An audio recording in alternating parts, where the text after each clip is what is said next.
സങ്കീർത്തനങ്ങൾ 121. കർത്താവ് എൻ്റെ കാവൽക്കാരൻ. പർവ്വതങ്ങളിലേക്ക് ഞാൻ കണ്ണുകൾ ഉയർത്തുന്നു. എനിക്ക് സഹായം എവിടെ നിന്ന് വരും? എനിക്ക് സഹായം കർത്താവിൽ നിന്ന് വരുന്നു. ആകാശവും ഭൂമിയും സൃഷ്ടിച്ച കർത്താവിൽ നിന്ന്.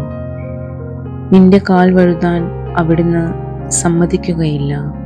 നിന്നെ കാക്കുന്നവൻ ഉറക്കം തൂങ്ങുകയില്ല. ഇസ്രായേലിൻ്റെ പരിപാലകൻ മയങ്ങുകയില്ല, ഉറങ്ങുകയുമില്ല. കർത്താവാണ് നിന്റെ കാവൽക്കാരൻ. നിനക്ക് തണലേകാൻ അവിടുന്ന് നിന്റെ വലത്തുഭാഗത്തുണ്ട്. പകൽ സൂര്യനോ രാത്രി ചന്ദ്രനോ നിന്നെ ഉപദ്രവിക്കുകയില്ല. സകല തിന്മകളിൽ നിന്ന് കർത്താവ് നിന്നെ കാത്തുകൊള്ളും. അവിടുന്ന് നിന്റെ ജീവൻ സംരക്ഷിക്കും. കർത്താവ് നിന്റെ വ്യാപാരങ്ങളെ ഇന്നും എന്നേക്കും കാത്തുകൊള്ളും.